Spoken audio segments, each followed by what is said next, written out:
troisième séance du séminaire. Il y en a encore une autre en décembre, je ne sais pas, dans 15 jours.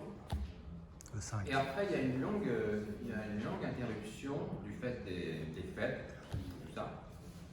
Mais là, il y a juste 15 jours avant la troisième intervention, avant Noël. Donc, alors vous voyez qu'il y a des piles de livres là. Vous avez fait des commandes la dernière fois, donc vous allez avoir 3 livres si vous faites des commandes, au lieu d'un. C'est quand même sympa. Hein, non seulement vous aurez le séminaire aujourd'hui, hein, en livre en poche, parce qu'au seuil de toute façon il n'existe plus. Et puis vous aurez 2 livres dont j'ai fait un choix quand même particulier. J'ai acheté, enfin l'association a acheté, pas moi, de Sigmund Freud 2 livres. Un livre qui s'appelle Abrégé de psychanalyse, c'est le dernier livre que Freud a écrit. Lacan appelle ça le testament de Freud. Hein. Il a écrit, il ne l'a même pas terminé, il n'est pas fini ce livre, hein. Mais il est extrêmement intéressant. Et ça, c'est la technique psychanalytique de Freud, et c'est le premier livre de Freud. Et donc, si vous les mettez comme ça, si vous lisez les deux, eh bien, vous aurez lu beaucoup de Freud, parce que dans ces 2 livres-là, il y a une espèce de synthèse extraordinaire de toute l'œuvre de Freud. Si vous avez le courage de lire les 2, ils sont très faciles à lire, hein, et très agréables à lire. Donc, je ne dirais pas que c'est un livre de chevet, mais presque. Hein. Donc, alors, dans la technique psychanalytique, dans celui-là, vous avez un chapitre que je vous conseille vraiment de lire absolument, qui s'appelle « Conseil aux médecins ». Alors, il ne faut pas tenir compte du mot médecin, c'est comme si c'était conseil à tout le monde. À tout le monde. Et c'est d'une clarté, d'une limpidité sur la manière dont il faut soigner les gens, les écouter, les entendre, interpréter un peu ce qu'ils disent, les soigner. C'est extraordinaire de limpidité, je vous dis, et de clarté. Donc il faut vraiment lire ce chapitre-là, qui est page 69. Je vérifie que c'est ça. Conseil aux médecins dans le traitement psychanalytique. Bon, le titre est comme ça parce qu'à l'époque, Freud ne concevait pas que la psychanalyse ne puisse être exercée que par d'autres que par des médecins. Mais en fait, les conseils qui sont donnés là s'adressent à n'importe qui, en fait. Hein, parce que c'est tellement c'est pas du bon sens, hein, parce qu'il y a beaucoup d'intelligence là-dedans, de subtilité. Mais tout le monde peut retirer quelque chose de ce chapitre-là. Tout le monde. Hein. Surtout que l'écriture, c'est pas l'écriture de Lacan. L'écriture de Lacan, il faut la déchiffrer. Freud, non. Freud, pas toujours, hein, pas tous les bouquins de Freud, hein, mais ces 2-là, ils sont limpides et le style est magnifique, malgré la traduction. C'est traduit évidemment. Hein. C'est une nouvelle traduction? Je ne suis pas sûr. Parce qu'effectivement, il y a eu d'anciennes traductions que Lacan n'estimait pas beaucoup. Traduction de l'allemand par plusieurs personnes. C'est plusieurs personnes là. Et oui, parce qu'il y a eu des traductions notamment de Marie Bonaparte notamment, et puis d'autres quelques personnes comme ça. C'était des traductions que Lacan disait mauvaises. Mais enfin bon, moi j'ai jamais pu savoir que c'était mauvaise ou pas. En tout cas là, c'est une nouvelle traduction. Ouais, c'est une nouvelle traduction. Donc à la fin de cet échange, on vous distribuera tous ces livres à ceux qui les ont demandés. Hein. Donc vous en avez 3 chacun. 3 chacun. Donc, cette année, alors avant de commencer, je voulais remercier quelqu'un en particulier, c'est le docteur Alain Val qui est ici présent et qui en 2015 m'a remplacé, je vous en avais un petit peu parlé lors de la première séance, m'a remplacé alors que j'étais malade pendant toute l'année et il a assuré justement le séminaire L'Angoisse à sa façon, avec sa manière, avec son intelligence à lui. Et donc il a permis que le séminaire perdure, sur quoi je suis très reconnaissant. Parce qu'une interruption d'1 année, ça aurait pu être fatal hein, pour le séminaire. Donc cette pérennité a été assurée par le docteur Alain Val, ici présent. Avec Raphaël. Avec Raphaël. Mais enfin, c'est toi qui as fait le boulot quand même, hein, je le sais. Et Raphaël, le docteur Alain Val, qui est psychiatre, hein, voilà, qui est présent. J'en profite pour saluer mon confrère aussi, le docteur Jouet, qui est présent, qui est psychiatre aussi. Et je vous salue tous, bien entendu, chaleureusement. Donc aujourd'hui, nous allons faire le chapitre, je ne sais même plus combien, le chapitre 5, 7. 5. 5. Le chapitre 5. Donc, comme je vous l'avais dit, c'est un ordre arbitraire. Hein. je n'ai pas, je pas réfléchi tellement.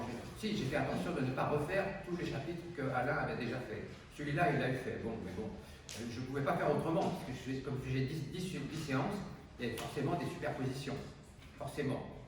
Mais il y a un certain nombre de chapitres que je vais faire et qu'il n'avait pas pu faire, puisqu'il avait fait 13 séances à l'époque, ce qui était déjà énorme, hein. C'est considérable. C'était en 2015, exactement. Donc, je vais revenir un tout petit peu sur Hegel.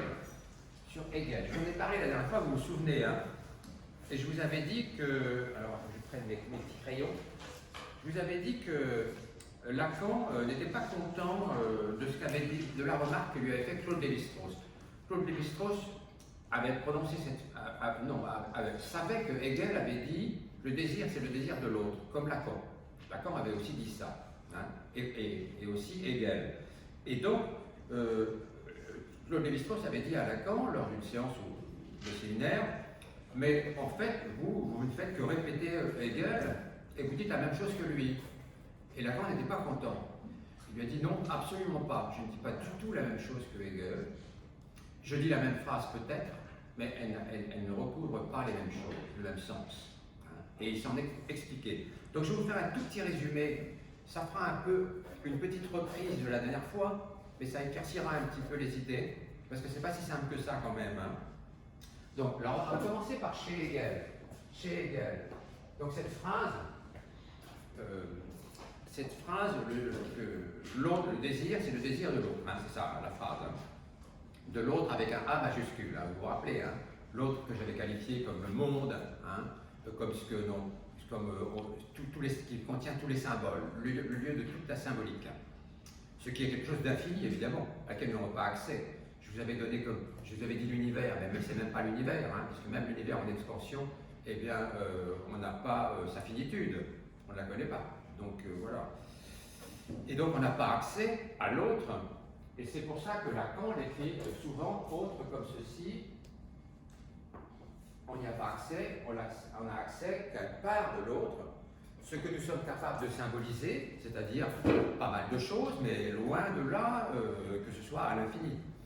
Donc évidemment l'autre est décrit de manière barrée comme ça, ou le A barré tout simplement, chez Lacan. Le A barré, ça veut dire ça, c'est qu'on n'y a pas accès. C'est tout. Ça ne veut rien dire de plus compliqué que ça. Alors pour Hegel, chez Hegel c'est assez particulier. Hein. Alors Hegel, il parle de ça dans la phénoménologie de l'esprit. Hein, vous avez entendu parler de cet ouvrage, il est quand même très très connu, hein, la phénoménologie de l'esprit. Et dans la phénoménologie c'est dur à dire, de l'esprit, Hegel justement déroule ce que c'est que la conscience, hein, et quelles sont les évolutions de la conscience chez l'humain. Voilà ce que fait Hegel dans cet ouvrage, la phénoménologie de l'esprit. C'est ça qu'il fait, les étapes de la conscience, si vous voulez, comment la conscience se construit. Et alors, Lacan est d'accord avec beaucoup de choses, mais pas avec tout, et surtout pas avec la conclusion de Hegel. Donc chez Hegel, si vous voulez, la conscience, voilà, il l'a construit comme ça. Alors, la conscience, on la met là, la conscience, hein, tout simplement, hein. On la met là, la conscience. On va l'appeler même la pleine conscience chez lui. Hein. On ne l'appellera pas comme ça chez Lacan, mais chez Hegel, on peut l'appeler la pleine conscience de soi, parce que c'est ce que Hegel voulait. Et donc, Hegel disait que ça se faisait avec du travail. Alors le travail chez Hegel, ça ne signifie pas le travail au terme de productivité, de production, etc., en termes taylorisme du terme. Non, c'est pas ça. Hein. Enfin, ça peut inclure le travail aussi, bien entendu. Le travail à la chaîne peut être inclus dans le travail hegelien. Mais bon, en l'occurrence, c'est plutôt le fait que toutes vos actions, vous les tournez vers le monde et vous les plaquez sur le monde. Et je vous avais donné un exemple métaphorique, simple à comprendre. Quand on fait un dessin, quand un enfant fait un dessin, c'est ce que je vous ai dit la dernière fois, il le plaque à un tableau où il vous le donne, donc il donne au monde ce dessin. Vous voyez? Il le plaque au monde. Donc un dessin d'enfant, c'est un travail pour Hegel. Un dessin d'enfant. C'est l'exemple que je vous donne. Je ne vous en donnerai pas 36 000, mais celui-là, il est parlant. Et donc, l'enfant va l'agrafer, si vous voulez, dans le monde. Il va l'agrafer sur le monde. Et si on raisonne en se disant que ce travail-là, ce travail hegelien, on le fait dans tous nos actes et dans toutes nos actions, eh bien, nous allons finir par plaquer sur ce que nous appelons le monde ou sur la conception que nous en avons, eh bien, quelque chose de notre être à nous. Hein. Notre être va être plaqué ici. Et pour Hegel, ce qui est très important à comprendre, pour Hegel, et c'est ce que Claude Lévi-Strauss avait compris pour Hegel, mais pas pour Lacan, eh bien, c'est qu'au bout d'un certain temps, on a la pleine conscience de soi-même. Voilà. La résultante, si vous voulez, la conclusion de Hegel, c'est qu'on en arrive à la pleine conscience de soi-même. De soi-même. Ce qu'il appelle en allemand, je pourrais mal le prononcer malheureusement, mais bon, la Selbstbewusstsein. Selbstbewusstsein. Alors moi, je ne suis pas germaniste, donc la prononciation n'y est pas, mais ça veut dire la confiance en soi, un regard sur soi confiant, voilà, ça veut dire ça, quoi. Et donc, du coup, il y a quelque chose d'étrange chez Hegel, et c'est là que Lacan n'est pas d'accord, c'est qu'au départ, eh bien, il y a au départ, le sujet est là, hein, le sujet est là, le sujet hegelien est là, le sujet tout court est là. Au départ, il y a déjà une conscience, puisque le sujet projette par exemple des dessins agrafés sur le monde, des dessins, un enfant. Hein. Donc il y a une première conscience là. L'ennui, c'est que chez Hegel, eh bien, tout d'un coup, si on arrive au bout du travail, on a deux consciences. On a deux consciences. C'est ça le problème chez Hegel, c'est qu'on a deux consciences. Et du coup, Lacan dit, le problème de Hegel, c'est que la conscience est transparente à elle-même, ce qui ne se peut pas. La conscience de chacun est transparente à elle-même. Et Lacan dit, c'est impossible, ça. Hein. Pour Lacan, c'est impossible. Donc je vais le marquer ici, conscience transparente à elle-même. C'est ce que dit le terme allemand, hein, le Selbstbewusstsein, hein. Conscience transparente à elle-même. Et du coup, qu'est-ce qui se passe si cette conscience est transparente à elle-même? Eh bien, c'est qu'il y en a une des deux qui va devenir objet de l'autre, qui va être objectivée par l'autre, nécessairement. Et donc, ce soit celle-là qui devienne objet de l'autre. Donc, du coup, si l'une devient objet de l'autre, il va forcément y avoir des conflits entre ces deux consciences. Hein. Il va forcément y avoir des conflits, et ce que Lacan appelle des violences. Lacan dit carrément, parle de violence chez Hegel. Mais vous remarquerez que cette démonstration que je fais de Hegel, que je simplifie à l'extrême, je demande pardon aux philosophes qui seraient là éventuellement du simplisme que j'utilise, mais c'est parce que je veux que les gens comprennent, et je ne veux pas faire discours de chapelle, je vous l'ai déjà dit, hein. J'y tiens beaucoup à ça. Et ce que je dis là n'est pas faux, hein. Ce n'est pas une simplification triviale, absurde, non, hein. C'est cohérent par rapport à la pensée de Hegel, parce que je l'ai lu, la philosophie de l'esprit quand même, hein. Je me suis tapé ça, hein. Bon, je vais vous dire, il faut être un peu courageux quand même, hein. Il faut avoir quelques dimanches à consacrer, hein, et s'ennuyer un peu. Donc, enfin bon, je ne vous décourage pas de le lire, hein, si vous voulez l'acheter, le lire, mais bon, il faut que vous ayez beaucoup de soirées au coin du feu quand même, hein. Voilà. Et qu'il pleuve dehors, aussi, ou qu'il neige. Donc, cette espèce de pleine conscience, oui c'est ça, donc il y a des conflits, il y a de la violence, etc. Et donc c'est quelque chose qui... Alors, vous remarquerez, peut-être l'avez-vous déjà remarqué, je vous l'ai dit la dernière fois, mais c'est exactement la même chose que le « je pense, donc je suis » de Descartes. Hein. On pourrait plaquer chez Hegel, je vais le faire en bas là, « je pense », on pourrait mettre le « je pense » ici, et puis le « je suis » ici, et « je suis » ici, « je pense, je suis », hein, de Descartes. Mais c'est exactement pareil, parce que là, on a un individu qui pense deux fois, chez Descartes. On a une personne qui pense deux fois, et puis on a un premier jeu qui crée le second jeu. Ce qui n'est pas possible. Hein. Lacan le dit textuellement, il dit on ne peut pas se créer soi-même. Je vous rappelle, je vous l'ai dit la dernière fois, hein. On ne peut pas se créer soi-même. Donc, il a même eu cette phrase étonnante, Lacan, pour critiquer Hegel, justement, il avait dit nous croyons que nous sommes nous. C'est étrange cette phrase, hein. Nous croyons que nous sommes nous. Mais nous ne sommes pas nous. Hein. Nous ne sommes pas nous. C'est une croyance À la limite, qui est légitime, hein, on ne va pas blâmer les gens qui pensent qu'ils sont eux. Mais non, hein, parce qu'il y a une imperfection chez l'humain qui fait qu'il n'est jamais lui dans une forme de totalité. Donc nous croyons que nous sommes nous. Quand Lacan dit ça, il en rigole un peu, quoi. Hein. Alors chez Lacan, je vais le mettre ici. Chez Lacan, c'est différent. Chez Lacan, c'est différent. Vous avez toujours le sujet, vous avez toujours la conscience, et puis l'autre, le monde, quoi, hein, le monde. Mais ce que dit Lacan, ça va être d'une certaine façon plus simple et plus court à expliquer, et pas tellement compliqué à expliquer justement. C'est que quand vous considérez le monde, vous savez bien que vous n'allez pas le cerner dans sa totalité. C'est pas possible. Hein. Il y aura toujours un reste. Il y aura toujours un reste. Il faut être modeste quand même par rapport à ça. Hein. Il y aura toujours un reste. Et ce reste, Lacan l'appelle l'objet A. Vous vous rappelez, j'en ai parlé la dernière fois. Hein. Ce reste, Lacan l'appelle l'objet A. Donc, s'il y a une perte, s'il y a un reste, comme le dit Lacan, eh bien, une première conscience ici ne peut pas aboutir à une deuxième conscience pleine ici. Ce n'est pas possible. Ce n'est pas possible. Donc Claude Lévi-Strauss, que je marque ici, là, Claude Lévi-Strauss avec un point d'interrogation, eh bien, il se trompait quand il disait qu'à Lacan, il racontait la même chose que Hegel. Ben non, pas du tout. Pas du tout. Hein. Parce que cette perte irréparable, eh bien, elle fait qu'on ne peut pas construire une deuxième conscience.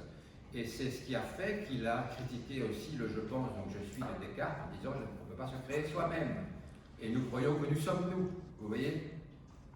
Lacan était subtil quand même. Hein. Mais ça ne veut pas dire qu'il a écarté toutes les théories de Hegel, etc. Pas du tout. Hein. Pas du tout. Il a une grande admiration pour le philosophe Hegel, Lacan, hein, faut pas croire. Hein. Mais là-dessus, bon, il y avait à redire, quoi. Voilà. Et il l'a dit. Je pense que je vous l'ai expliqué de manière à peu près claire, non? Est-ce que c'est trop pour vous? Comme ça, il ne peut pas y avoir d'intelligence artificielle, en fait. Une intelligence artificielle qui serait une conscience exacte de notre conscience? Non. Pas plus, pas plus. Pas plus. Non, non. Ça ne pourrait pas, non, effectivement, vous ne pourriez pas construire une conscience transparente à vous-même avec du numérique. Vous n'y arriverez pas. Parce qu'il y aura toujours, vous avez beau allier des 0 et des 1 et des 0 et des 1, vous verrez la ligne de fuite dans l'infini, et vous ne pourrez jamais l'atteindre. Donc ce ne sera jamais possible. Hein. En tout cas, dans l'état actuel de nos connaissances, moi c'est ce que je dis, après peut-être que ce sera infirmé un jour, hein, et que votre question, la réponse ne sera pas la même, je ne sais pas. Pour l'instant, en tout cas, moi, je ne peux répondre que ça. Hein. Je peux répondre que ça. D'autant plus que les ordinateurs actuels et l'intelligence artificielle, c'est quand même l'homme qui les programme. Hein. Alors après, il est possible qu'il y ait des intelligences artificielles tellement sophistiquées qu'elles puissent se programmer elles-mêmes, vous voyez, et produire des programmes elles-mêmes, s'auto-programmer. Mais enfin, on n'en est pas encore tout à fait là, et ce ne sera jamais exactement la même chose que l'intervention de l'homme. Et on va voir d'ailleurs, parce que on va voir qu'à un moment donné, Lacan parle de Pavlov, et on va voir que ça éclaire un peu tout ça quand même, hein, quand il parle de Pavlov, justement. Hein.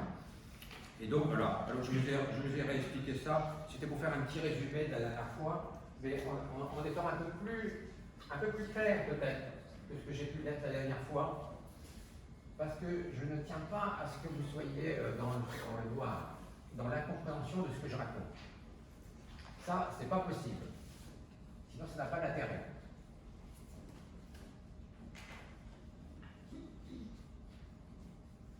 Il est important qu'on n'oublie pas l'œuvre de Freud et l'œuvre de Lacan, mais à condition qu'on la comprenne. Parce que si on ne comprend rien, ça n'a aucun intérêt. Hein, si c'est une espèce de discours d'entre-soi, comme je dis, hein, comme on dit souvent, hein, parce qu'il existe hein, beaucoup de séminaires, notamment parisiens, très chics, où c'est vraiment de l'entre-soi, quoi. Et si vous y allez, vous ne comprendrez pas un mot de ce qui s'y raconte. Hein. Bon, voilà, une espèce de jouissance de l'entre-soi intellectuel, dont je ne veux pas. Hein. C'est pas ça n'a jamais été mon propos ici, quoi. Donc voilà, on va commencer donc le chapitre, enfin on a déjà commencé là, hein, en parlant de Claude Lévi-Strauss et puis de Lacan et de Hegel, et on va parler un petit peu alors attendez, on va commencer par qui? Par Pascal. On va commencer par Blaise Pascal, voyons. C'est bien avec Lacan, c'est qu'on voit tout un tas de personnages comme ça, parce que Blaise Pascal apparaît assez longuement dans le chapitre. Hein. Et pourquoi est-ce qu'il nous parle de Blaise Pascal? Eh bien, Blaise Pascal, il avait inventé, enfin pas tout à fait, mais il avait, si vous voulez, il avait amélioré le baromètre.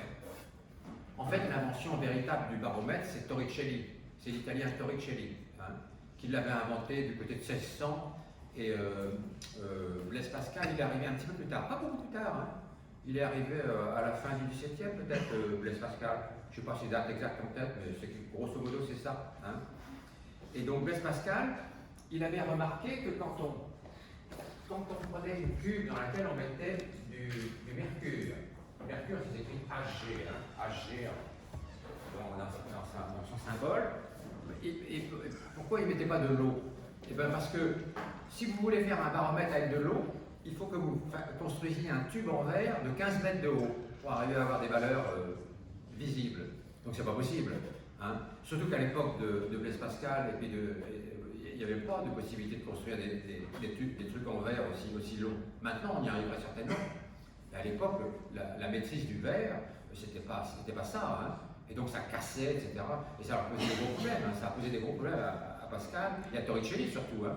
Torricelli avait de gros soucis avec le verre parce qu'il n'arrivait pas à construire des tubes qui ne cassaient pas. Hein. Mais Torricelli a eu aussi l'idée d'utiliser le mercure. Hein. Parce que le mercure est beaucoup plus dense et donc du coup il en faut beaucoup moins que l'eau. Et donc on peut construire des tubes en verre beaucoup moins longs, d'1 mètre par exemple, hein, d'1 mètre de hauteur. Et donc il avait remarqué ceci, Torricelli et puis Blaise Pascal. Ils avaient remarqué que quand une cuve est remplie comme ça de mercure, si on plonge dedans un tube justement, un tube qui est fermé en haut, hein, un tube qui est fermé en haut, voilà, et que l'on plonge dans le mercure, eh bien la pression atmosphérique qui est là, hein, la pression atmosphérique est dans ce sens-là. Elle pousse sur le liquide, donc le liquide va remonter vers là, mais il va s'arrêter à un moment donné. Il va s'arrêter à un moment donné parce qu'il y a la force de la gravité qui va dans l'autre sens. Là, vous avez la poussée atmosphérique et là, vous avez la gravité. Alors, évidemment, la grande question, c'était pas tellement de... Alors, Blaise Pascal, il était de Clermont-Ferrand, et donc il y avait le Puy de Dôme qui n'était pas loin. Pardon. Il y avait le Puy de Dôme qui n'était pas loin, et donc il envoyait son beau-frère avec la cuve, avec le baromètre, en haut du Puy de Dôme, il fallait le faire quand même, hein, en haut du Puy de Dôme, et alors Blaise Pascal faisait des mesures en bas, et puis son beau-frère faisait des mesures en haut, hein, du Puy de Dôme. Et il avait remarqué, le beau-frère, que, eh bien, quand il montait, si vous voulez, eh bien, la pression diminuait, si vous voulez, la pression atmosphérique diminuait, et donc le mercure descendait, la pression était plus basse. Et effectivement, en altitude, la pression atmosphérique est plus basse. Hein, elle est plus basse, bien sûr. Et donc, alors, la question n'est pas tellement là, c'est en haut du tube. En haut du tube, qu'est-ce qui se passe? En haut du tube, eh bien là, qu'est-ce qu'il y a là? C'est ça la question. Qu'est-ce qu'il y a là en dessous du mercure? Le Hg, il est là, le mercure. Qu'est-ce qu'il y a en dessous Eh bien, il y a le vide. Mais nous, ça nous paraît évident, le vide. Mais à l'époque, ça n'était pas du tout. Ça n'était pas du tout. Et même, à l'époque, la religion disait, mais le vide, ça n'existe pas. Dieu ne permet pas le vide. Hein. Et donc, Torricelli avait déjà des soucis avec cette histoire-là, parce qu'il commençait à parler du vide. Hein. Et donc, il avait des soucis, et Pascal, moins, parce que Pascal était très chrétien, etc., donc il a eu moins de soucis, mais il y avait quand même des questions de religiosité qui interféraient avec la question du vide. Et donc, pourquoi est-ce que Blaise Pascal intéressait, parce qu'un mathématicien, dans d'autres séminaires, on l'a étudié, Blaise Pascal, on a étudié son triangle, hein, parce qu'il avait inventé un triangle qui permettait de faire des calculs assez complexes, assez rapidement. Pas comme avec nos petites calculettes actuelles, hein, bien sûr que non, hein, le téléphone. Mais quand même, c'était pas mal. Et il a inventé une machine qui s'appelle la Pascaline. Vous pouvez la voir dans un musée à Paris, hein. C'est une machine extraordinaire. Hein. Extraordinaire, vraiment. Il n'en a pas construit beaucoup, tellement elle est complexe, une vingtaine. C'est tout. Il en reste 4 ou 5 en état. Cette Pascaline, elle permettait déjà de faire. C'était une machine à calculer. C'est l'ancêtre de l'ordinateur. En 1600 et quelques, quand même, il faut le faire. Hein. Extraordinaire. Hein. Qui est bourré de rouages dans tous les sens, de machin. C'est une machine très très compliquée. Il avait du mal à la construire. Hein. C'est pour ça qu'il en a construit très peu. Il ne pouvait pas faire des séries. Et du coup, elle coûtait extrêmement cher. Donc, il en avait offert au roi et au prince de ce royaume, enfin au prince de ce monde, mais il ne pouvait pas la commercialiser, quoi, si vous voulez, sur Amazon. Quoi, hein. Ça aurait coûté une fortune colossale, la Pascaline. Mais c'est un engin. Allez voir sur Google la photo de la Pascaline, ouais, c'est quelque chose. Hein. Vraiment, il fallait être un génie pour concevoir quelque chose de la sorte. Hein. Donc, l'histoire du vide, évidemment, ça intéressait Lacan parce que ça rejoint un peu ce que je vous ai dit la dernière fois. Vous vous rappelez que je vous ai dit que le sujet, quand il arrive au monde,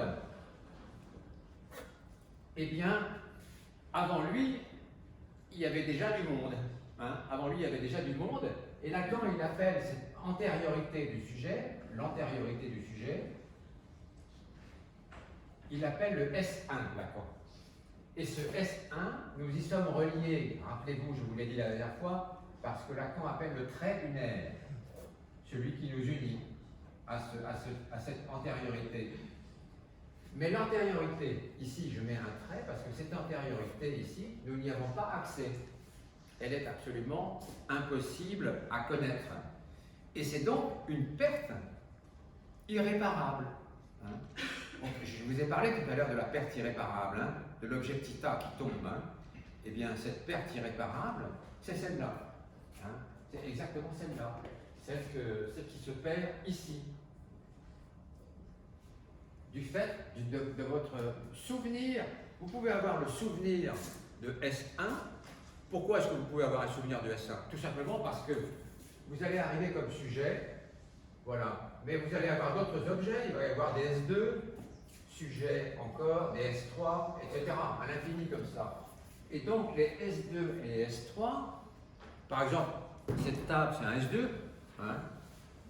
Patrick que je vois là, c'est un S3, hein, et le mur est un S4, etc. etc. Et on a des millions comme ça de symboles qui nous rappellent, hein, qui sont les vestiges, si vous voulez, d'une certaine façon, qui sont les vestiges du S1. Vestiges du S1. Donc, on peut se dire qu'on peut l'effacer, qu'on peut l'oublier d'une certaine façon, hein, on peut l'oublier, mais on ne peut pas l'effacer. Voilà. Le S1 pardon, est ineffaçable. Ineffaçable. Tout simplement parce qu'il n'y a pas accès. On n'y a pas accès. Donc c'est une perte irrémédiable à laquelle il faut nous faire, il faut qu'on s'y fasse. Hein. Ça s'appelle la castration. Ça ne s'appelle pas autrement, hein. Ça s'appelle la castration. Sous les termes de castration, là, on peut digresser pendant des siècles sur l'histoire de la castration, mais ce n'est pas mon propos aujourd'hui. Mais ça, c'est la castration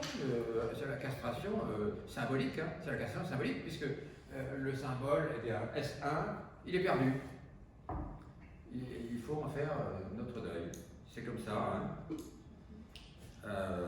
À propos de deuil, justement, je pensais ça, Freud avait perdu une de ses filles, qui s'appelait Sophie, qui est morte de la grippe espagnole, très très jeune. Et avant qu'elle ne meure, Freud avait écrit plein de choses sur le deuil.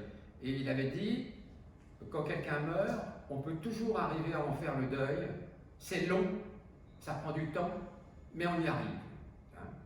Et à partir de la mort de sa fille Sophie, il a dit non, j'ai dit des conneries. On ne peut pas faire le deuil d'un enfant.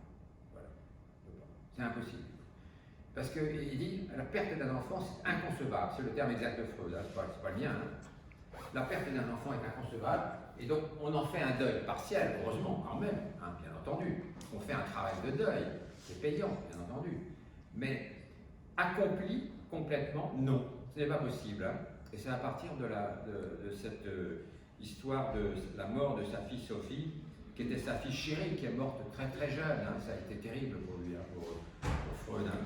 Et la grippe espagnole, ça n'épargnait pas les gens. C'est dans les années 20 par là, hein, après la Première Guerre mondiale. Hein. Et ça a tué des millions de personnes. Hein. Cette grippe qu'on appelait la grippe espagnole, on ne sait pas trop pourquoi d'ailleurs. Mais voilà, on l'appelait comme ça. Donc, oui, avant de continuer, j'avais une petite devinette à vous demander, quelque chose à vous demander, parce que dans ce séminaire qui s'appelle l'angoisse, à un moment donné, Lacan parle d'une nouvelle de l'écrivain russe Anton Tchekhov, qui s'appelle l'angoisse. Cette nouvelle s'appelle Angoisse exactement, Angoisse. Et Lacan en parle. Et c'est une magnifique nouvelle que moi j'ai lue, et qui, je vous la résume en 2 secondes, hein, et qui raconte, c'est un vieux monsieur, un cocher russe, au temps des tsars, peut-être au temps de Nicolas II ou avant, je ne sais pas, Catherine II, j'en sais rien, qui est sur son cheval, et derrière il y a une carriole, et il est un peu taxi si vous voulez, quoi, hein, il trimballe des gens, et derrière il y a un officier en grande tenue qui est là, et qui va transporter d'un endroit à un autre.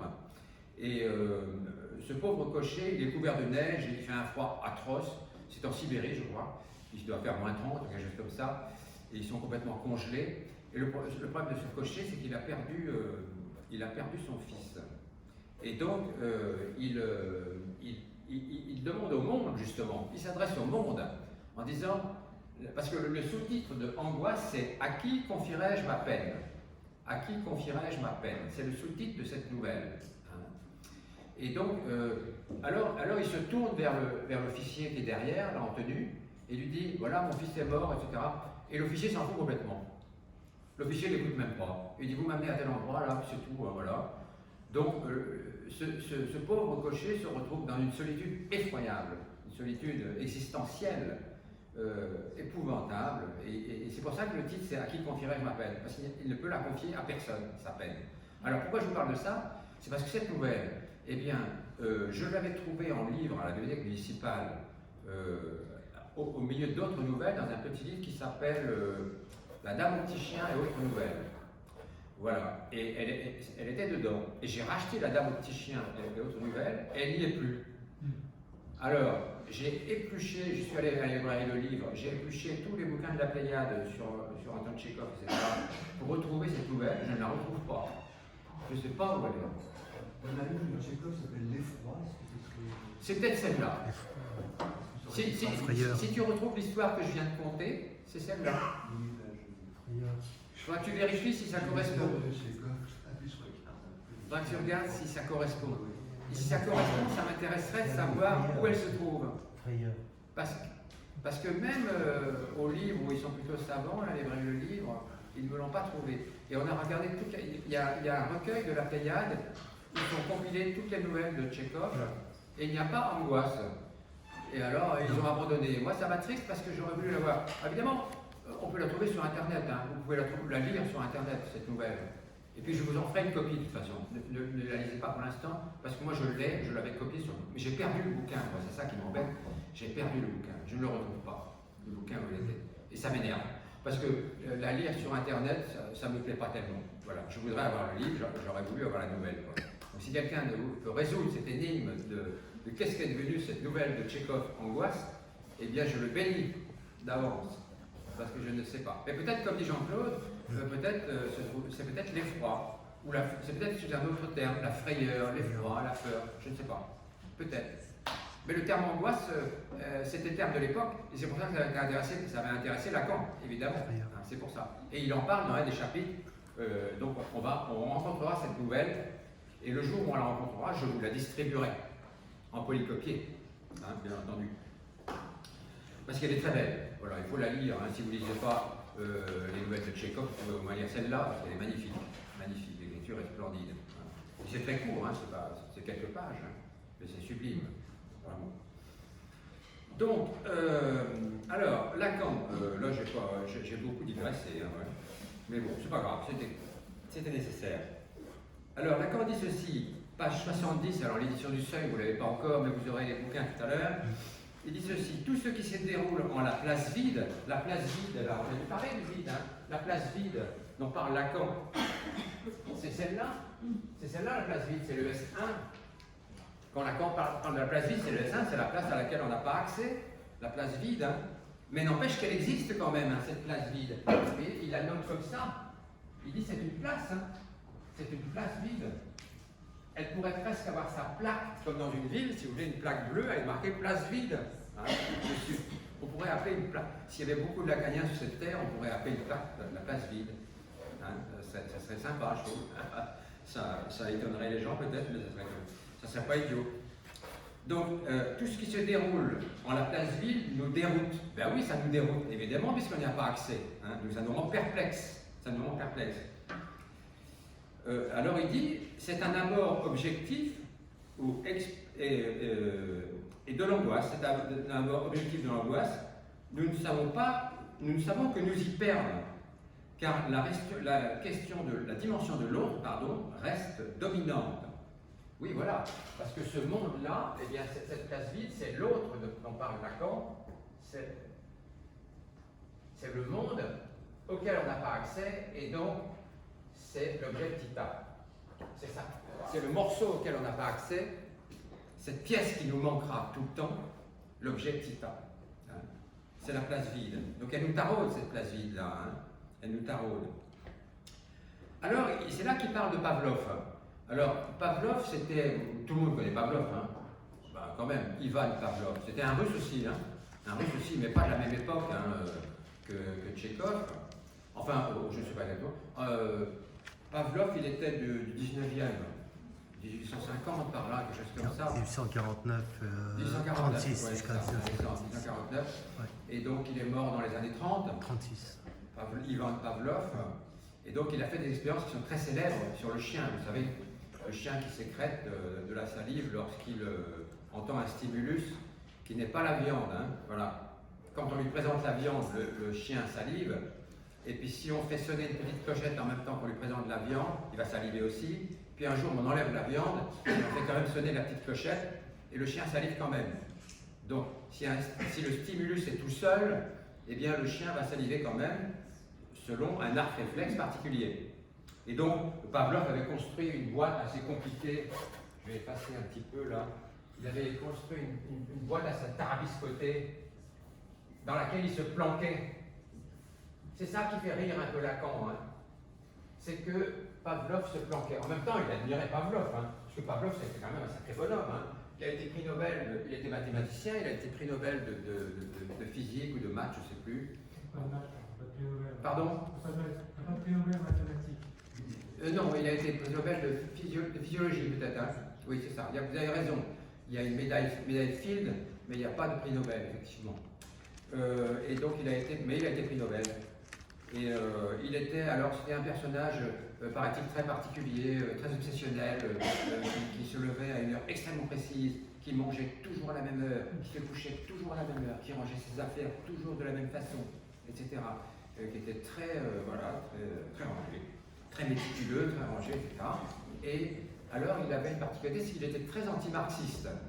Et à l'époque où il a existé, c'était pas très bien vu. Hein, et donc, mais il ne se privait pas de le dire. Il avait une telle notoriété qu'il pouvait se le permettre, sans avoir trop d'ennuis.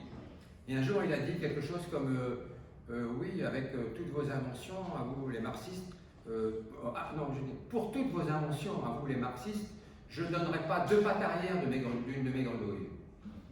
Hein, voilà, il avait dit ça. Ce qui pourrait envoyer quelques-uns au goulag maintenant. Hein. Enfin, non pas pour le marxisme, mais pour autre chose. Quoi, hein.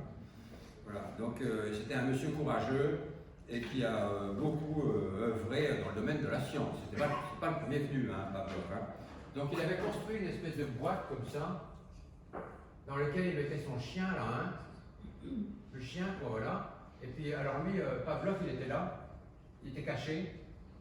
Pavlov, il était là, c'est P-A-L-O-V, hein. Pavlov, avec un V à la fin. P-A-V-L-O-V. Et donc, il avait construit une espèce de boîte, et puis ici, il y avait un espèce de petit œilleton, comme il y en a dans les appartements. Hein. Il y avait un œil ici pour regarder, un œilleton. Et puis, une espèce d'oculaire, quoi. Comment on appelle ça déjà? Un œil? Ah oui, c'est ça, merci. On oublie des fois des mots voyez, comme ça, la symbolique, c'est pas si simple, hein, parce que des fois, même, on oublie, on voit le signe, ce qu'on appelle, quand on voit le symbole, mais on n'a plus le mot. Vous voyez, ça, c'est des choses qui arrivent, hein, souvent, même, souvent, trop souvent. Donc, il regardait comme ça, Pavlov, et puis, donc, il y avait une espèce de petit tube, si vous voulez, de tube en caoutchouc, qui reliait les glandes salivaires de l'animal à un petit récipient. Et donc, ici, il y avait une petite sonnette. Il y avait une petite sonnette, comme ça. Et donc, une fois qu'il avait habitué le chien à saliver avec de la viande et avec un petit coup de sonnette en même temps, eh bien, il ne donnait plus que le petit coup de sonnette et le chien salivait. Voilà. Et donc, Pavlov en a déduit que voilà, un stimulus, il peut y avoir des stimuli psychiques qui suffisent à déclencher des choses sans que l'on ait à donner l'objet de la stimulation du départ. Voilà, hein, c'est un peu ça l'idée. Alors, Lacan, ce que dit Lacan, parce que Lacan il critique cela. Il ne critique pas l'expérience, hein. Il ne dit pas que l'expérience est stupide, pas du tout, pas du tout. Je pense qu'il admirait Pavlov aussi. Mais il dit, dans le cas présent, à une réaction naturelle, puisque c'est une réaction naturelle que de saliver, hein, à une réaction naturelle, on associe une stimulation présumée être différente de ce qui intéressait dans la réaction. Donc voilà, on prétend que ce qui se passe là au niveau du chien quand il n'entend que la sonnette, c'est différent de quand il y a quelqu'un, si vous voulez, quand il y a son maître, quand il y a le maître qui est là avec la viande. Le maître plus la viande. Voilà ce que Pavlov dit, si vous voulez, c'est qu'il n'y a pas besoin chez Pavlov du maître et de la viande. La sonnette suffit, voilà. Mais Lacan n'est pas d'accord avec ça. Lacan n'était pas d'accord avec ça. Il dit, quoi que nous fassions, hein, alors je traduis un peu ce qu'il dit, quoi que nous fassions, il y a toujours de l'autre. Il y a toujours de l'autre. Parce que là, qu'est-ce qu'il fait, Pavlov? Il essaye de feinter le chien quand même, hein. C'est quand même une ruse, hein, que de mettre une boîte, etc. Et donc, Pavlov prétend qu'il s'abstrait complètement, hein, de l'expérience. Et là, Lacan dit, ce n'est pas possible. Quelle que soit l'expérience que l'on fasse, avec quelque animal que ce soit, ne serait-ce qu'une sangsue, c'est l'exemple que prend Lacan, hein, eh bien, on ne peut pas s'abstraire de l'expérience. La sangsue sait qu'il y a de l'autre.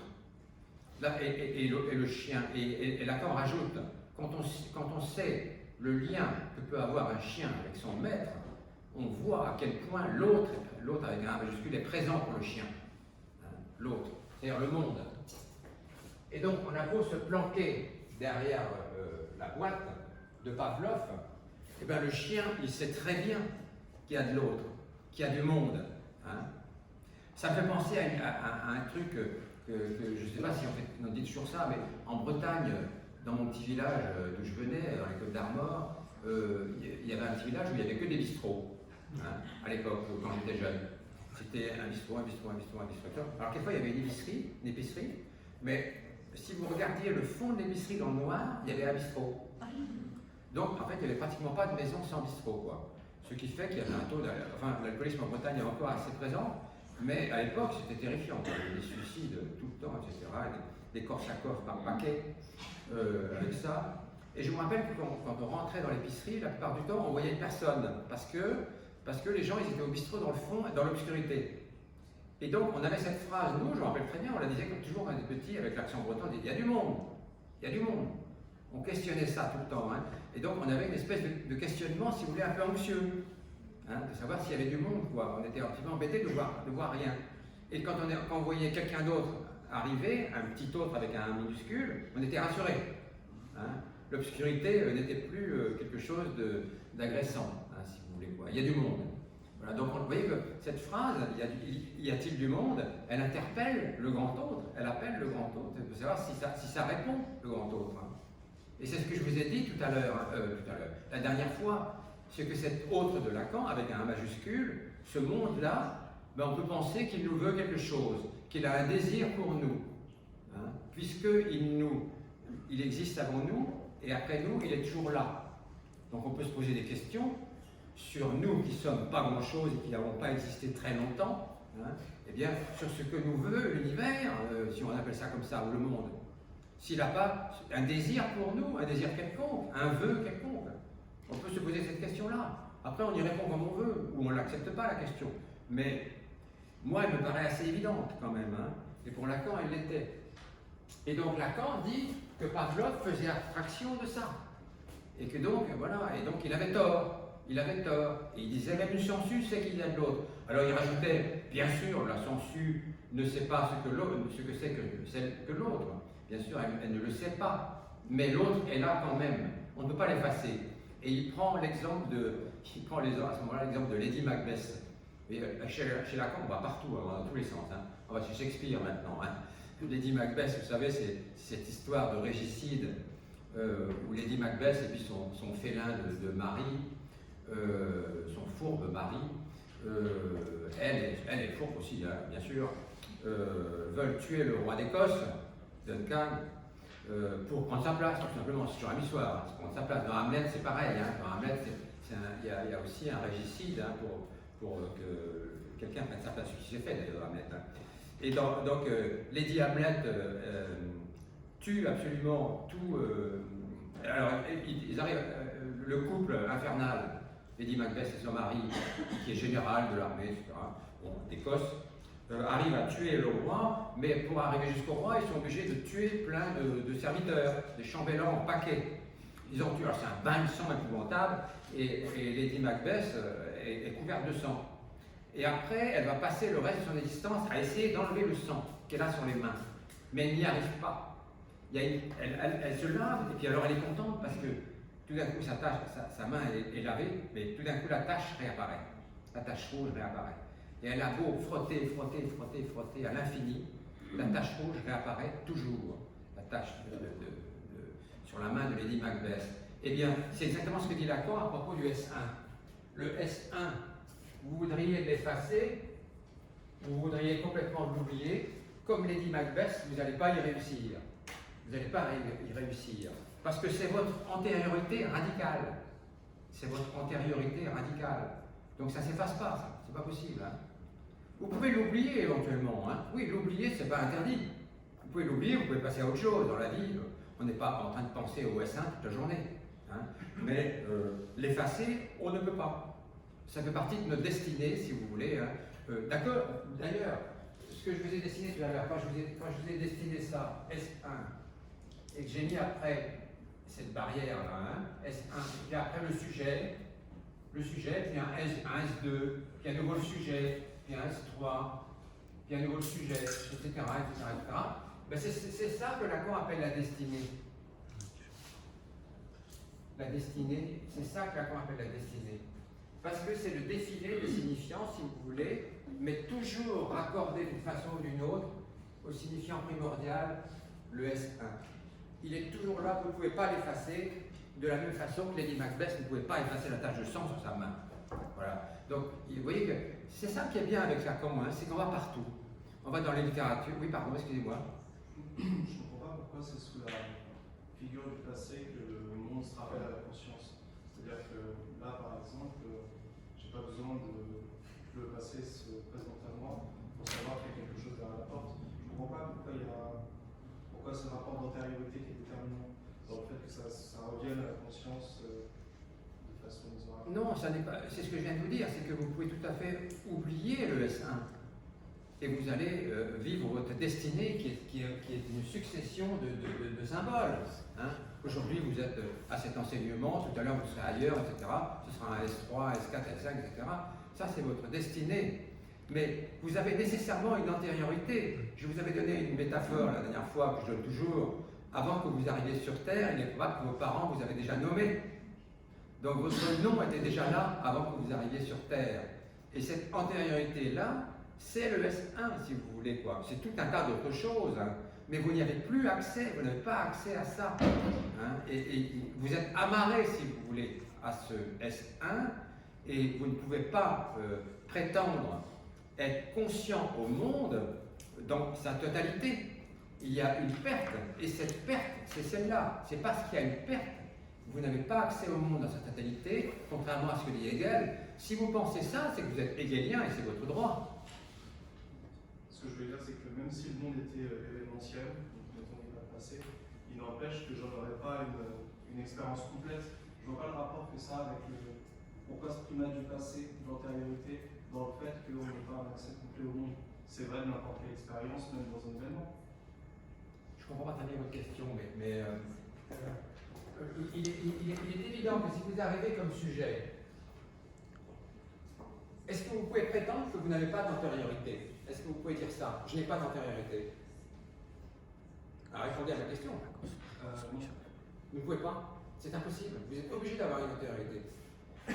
Après, vous êtes obligé d'avoir une antériorité, que vous soyez lacanien ou pas. Hein.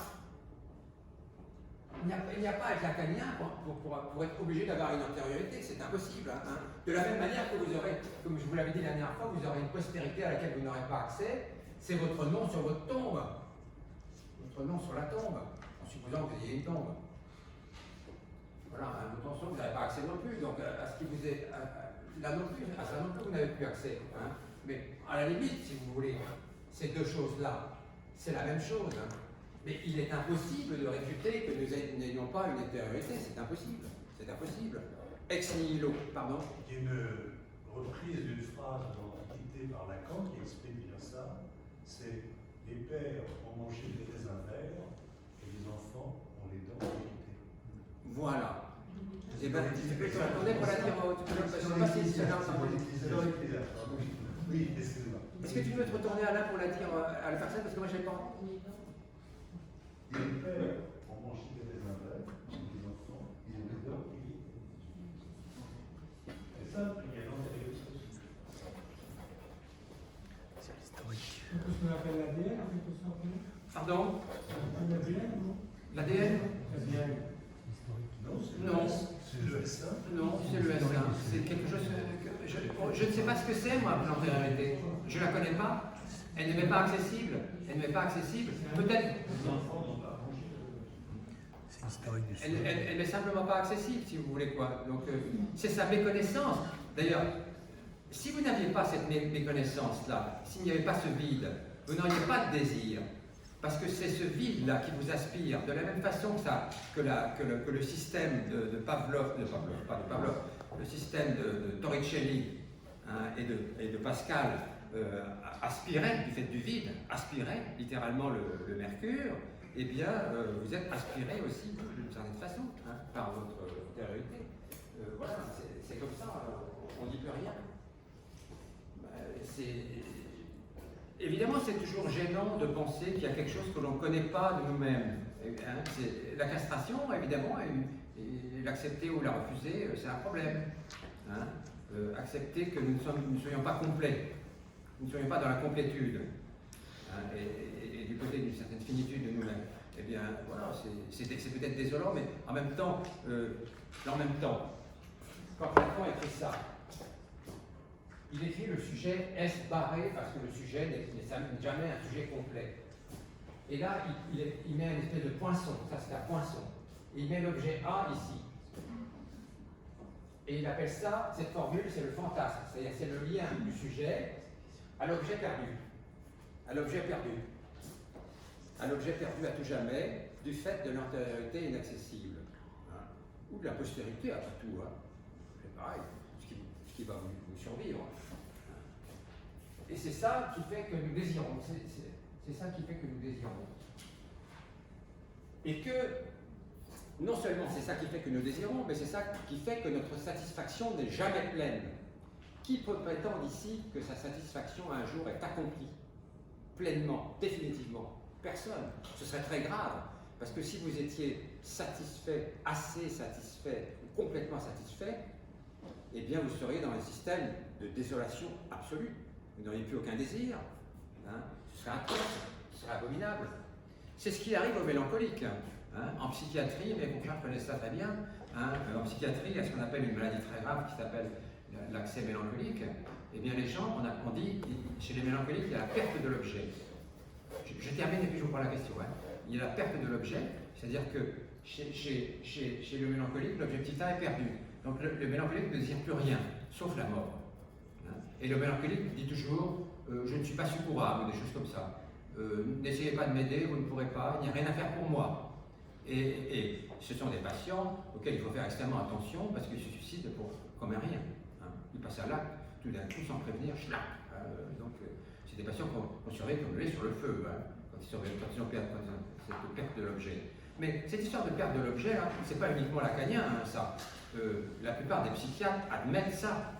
Hein. La plupart des médecins psychiatres parlent de la perte de l'objet, même ceux qui ne sont pas lacaniens, hein, chez le mélancolique. Hein. Moi, j'ai toujours entendu ça des psychiatres classiques, hein, dire cela. Hein. Il y a une perte de l'objet, voilà. Donc, oui, pardon, les questions. Oui, je vais demander, est-ce que justement cette perte d'objet petit a quelque chose à voir avec ce qu'on transmet de manière inconsciente de génération en génération et qui se transmet comme ça et qui nous échappe? Oui, vous n'avez pas tout à fait tort. Hein.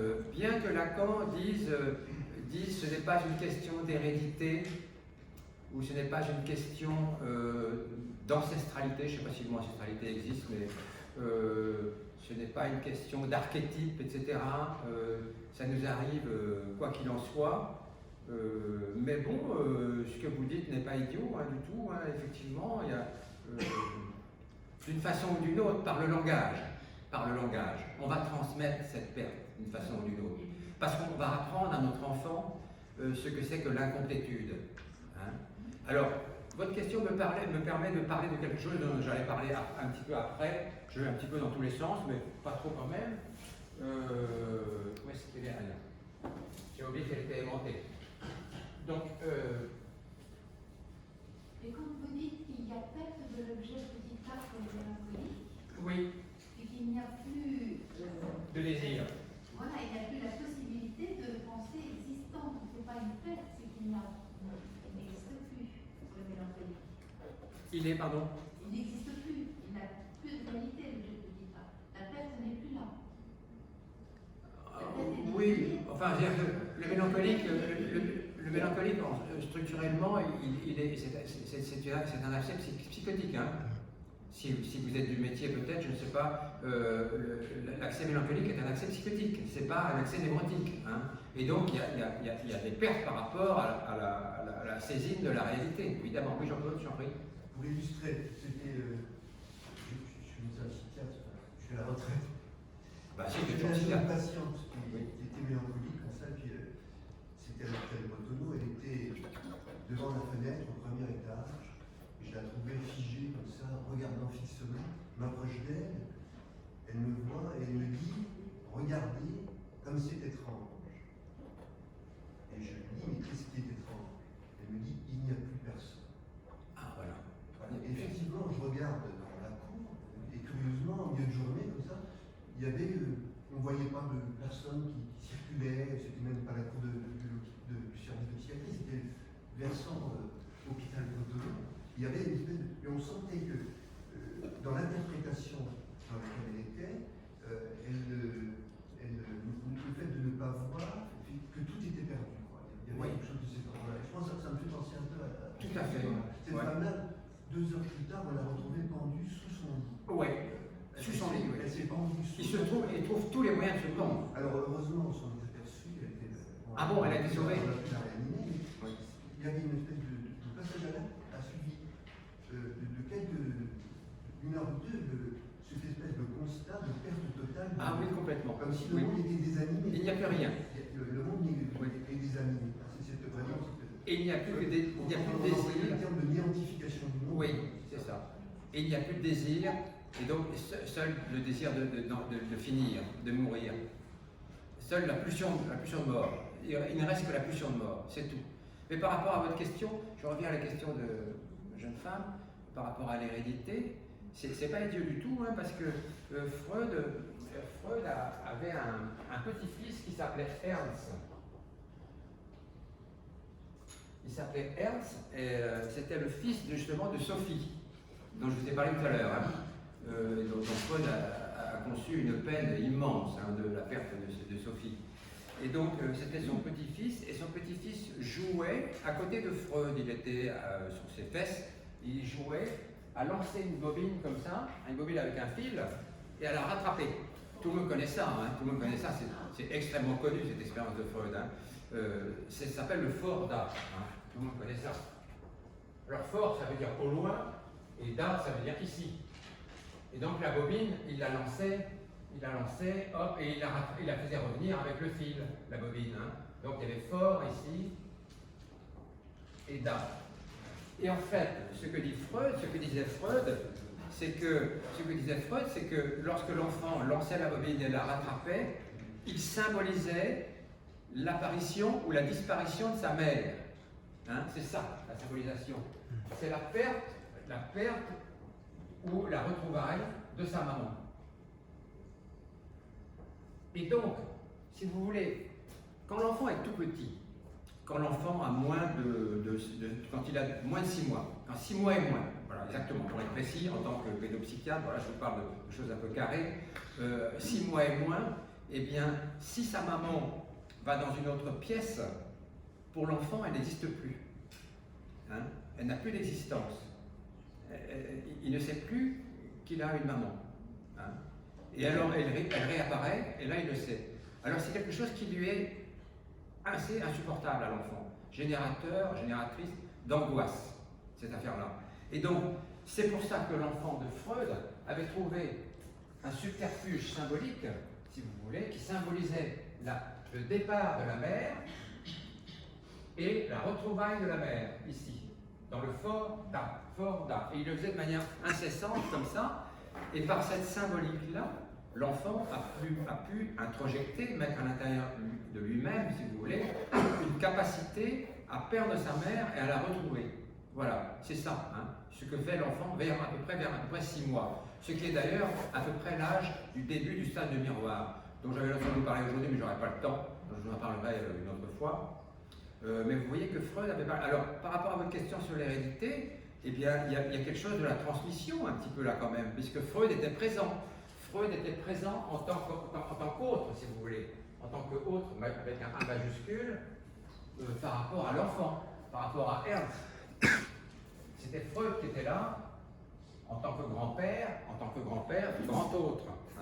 Et si vous voulez, il validait, il disait oui, c'est bon, tu as raison de jouer à ça, quand tu lances ta bobine et que tu la rattrapes, ça te permet de comprendre que ta maman, elle peut disparaître dans une autre pièce, mais être toujours là. Et tu peux la ramener, et tu n'as pas à avoir peur qu'elle disparaisse, qu'elle soit engloutie dans le néant. Voilà, l'histoire du Forza, c'est un petit peu ça. Freud avait des exemples comme ça qui étaient assez magnifiques, assez superbes dans son observation quand même. C'est vrai que c'était quand même assez... Et donc, du coup, l'histoire, c'est pas vraiment de l'hérédité, mais c'est une transmission quand même, puisqu'il fallait que Freud soit là, c'était mieux qu'il soit là, pour parler à l'enfant à ce moment-là et lui dire, ben oui, tu vois, ta maman, quand elle va dans la cuisine, eh bien, elle ne meurt pas, elle n'est pas engloutie, elle ne disparaît pas. Elle est toujours là et elle est toujours ta maman. C'est des choses qu'on dit souvent aux enfants. Moi, quand je vois des enfants petits, de cet âge-là ou un petit peu plus âgés, je leur dis ça. J'aide à la symbolisation, je participe à la symbolisation de l'absence et de la présence en disant ça à l'enfant. Je dis, tu sais, ta maman, alors je dis pas ça exactement comme ça, mais je dis, ta maman, quand elle n'est pas avec toi, quand tu es à l'école, par exemple, pas à l'école, mais à la garderie, quand tu es à la garderie, par exemple, avec tes nounous, à la garderie, tes assistantes maternelles, eh bien, ta maman, elle n'est pas avec toi, mais elle t'aime quand même. Donc, ça, quand je dis elle t'aime quand même, ça veut dire qu'elle existe, même quand il est à la garderie. Donc, l'enfant est extrêmement rassuré. Il y a beaucoup d'enfants qui arrivent pour des symptômes d'angoisse qui sont en consultation. J'en vois énormément qui arrivent pour des symptômes d'angoisse très importants, quelquefois, et qui se résolvent en 2 séances simplement avec ce genre de truc. Il n'y a pas de médicaments à donner, d'ailleurs on n'en donne pas à un enfant de 6 mois, il n'y a pas à faire des thérapies qui durent 25 ans, ça ne sert absolument à rien. Il suffit de faire du symbolisme, parfois, qui ne soit pas quelque chose de simpliste, bien sûr, qui soit à bon escient, comme le faisait Mélanie Klein. Mélanie Klein ne se gênait pas, elle faisait des trucs comme ça hard, hein, et il y allait franco dans les interprétations. Eh ben, moi, je suis un peu du Mélanie Klein à ma modeste échelle, parfois, en disant aux enfants, bah oui, quand ta maman n'est pas là, elle t'aime quand même. Alors, les enfants, ça les intéresse énormément. On voit qu'un enfant qui est turbulent en consultation, etc., qui est un peu agressif, qui commence à grimper au rideau, eh bien, on voit que quand on lui dit ça, il revient, il nous regarde. Il est concerné là, hein. Vraiment, il est très fortement concerné par cette histoire-là. Et notamment pour les enfants qui dorment avec leurs parents, par exemple. Il y a beaucoup d'enfants qui dorment avec leurs parents, ce qui est une très mauvaise chose. Bon, je ne dis pas aux parents, je ne les blâme pas, évidemment. Hein. Je ne leur dis pas, c'est pas bien. Non, bien sûr que non, je ne porte pas de jugement.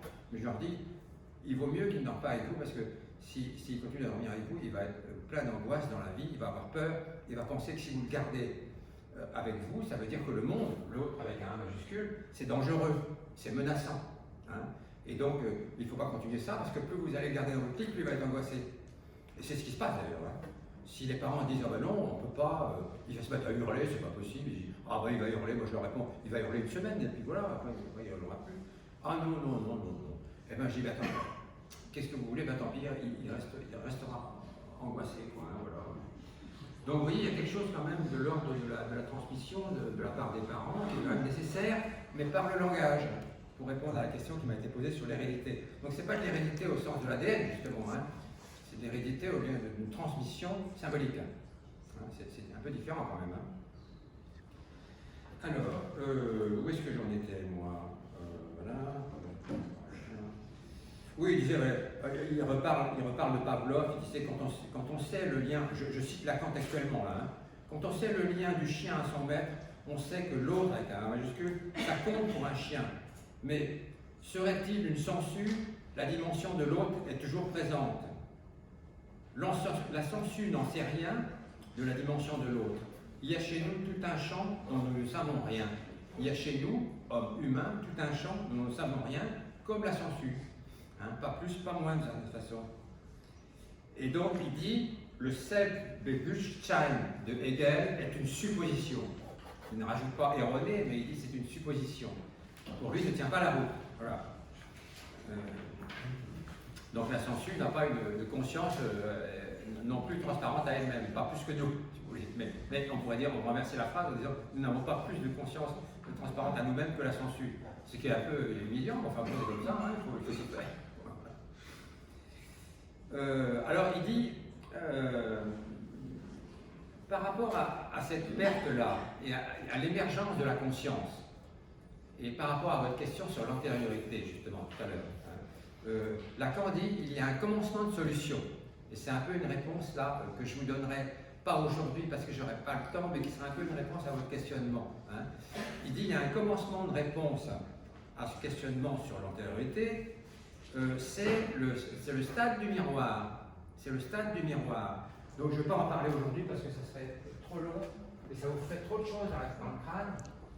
Le stade du miroir. Alors qui n'est pas une invention strictement lacanienne, puisque c'est un psychologue qui l'avait inventé avant lui, seulement le psychologue ne l'avait pas développé. Ne l'avait pas développé du tout comme Lacan l'a développé. Donc si vous voulez, maintenant le stade du miroir, c'est considéré comme une affaire de Lacan. Et non pas du psychologue, qui s'appelle comment déjà? Ah, j'ai oublié, c'est un psychologue belge. Je ne m'en souviens plus. Oh, peu importe, on trouvera son nom. Mais... J'ai acheté des films très intéressants, son nom m'échappe. Oui, c'est un type connu, hein. Connu. Un psychologue belge qui a inventé ça du miroir où il dit que l'enfant finit par se reconnaître dans le miroir. Ce que dit aussi Lacan, mais Lacan va beaucoup plus loin que ça. Il décrit tous les retournements, toutes ces choses. Oui, c'est ça, il y a plusieurs étapes. La reconnaissance de la mère qui vient derrière dans le miroir. Oui, c'est ça, tout à fait. Il a fait un travail expérimental.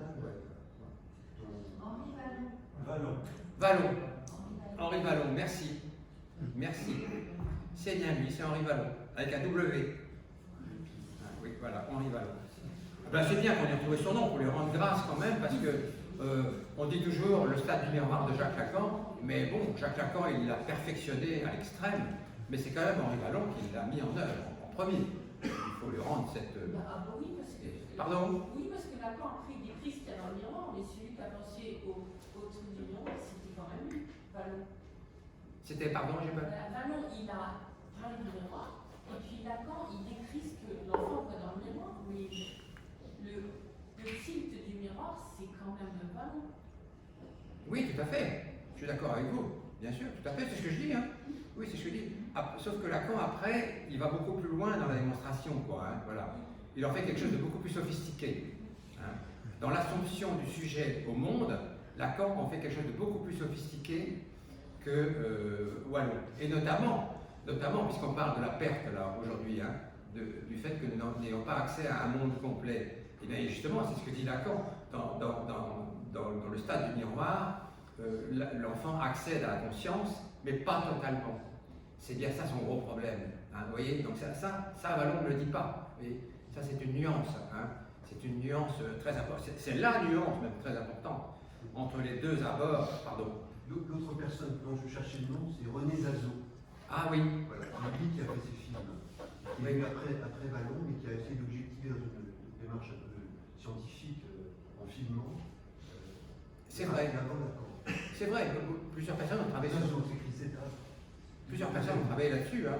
C'est vrai, et Henri Wallon, il faut lui rendre grâce d'avoir fait cela, hein, bien entendu, parce que sans l'expérience d'Henri Wallon, il est possible que Lacan n'ait pas parlé du stade du miroir, c'est pas impossible hein, de penser ça. Mais on verra, je vous développerai parce que je ne veux pas s'aborder un peu tous les thèmes aujourd'hui en les faisant à toute vitesse. Le stade du miroir, on ne peut pas le faire à toute vitesse. Hein. Je fais une intervention sur le stade du miroir dans un autre lieu qu'ici, devant des gens qui sont plutôt a priori éclairés sur la question, mais pas forcément, il ne faut pas se leurrer trop. C'est à la bibliothèque Casanova, ils m'ont demandé de faire c'est une association hein, qui regroupe des gens, des psychologues, et certains gens qui réfléchissent sur des textes aussi, et qui font des conférences régulières, intéressantes d'ailleurs, hein, qui s'appelle Une bibliothèque Casanova, c'est ça, une bibliothèque pour la psychanalyse Casanova, hein, ça s'appelle comme ça. Et donc je fais une intervention au mois de juin, je ne sais plus quelle date exactement, je vous le dirai, sur le stade du miroir, chez eux. Pardon? Ce sera le 2 juin. Si c'est le 2 juin, Ouais. comment vous savez? C'est moi qui vous ai contacté. Ah bon, d'accord. D'accord. Ok, ben merci de la date, c'est le 2 juin. C'est le 2 juin dans la soirée, je ne sais plus trop, à 20h ou je sais pas. Ouais, c'est 20h30. 20h30. Donc voilà, et donc si vous êtes intéressé, c'est possible de s'inscrire avant non C'est ouvert. C'est ouvert. Ouais. D'accord. Ouais, Quand vous avez le temps, c'est le 2 juin. Hein. Ouais, c'est ça. Donc vous avez le temps. Hein. Donc j'en parlerai là de manière assez complexe, j'essaierai de moi, hein, parce que c'est quelque chose de complexe, le stade du miroir chez Lacan quand même. Mais on peut l'expliquer bien. On peut l'expliquer en faisant pas du lacanisme parisien, ou du parisianisme lacanien. Hein. Tout à fait éviter ça, on peut éviter l'écueil là, tout à fait. Donc on va arrêter là parce qu'il faut qu'on vous distribue les livres.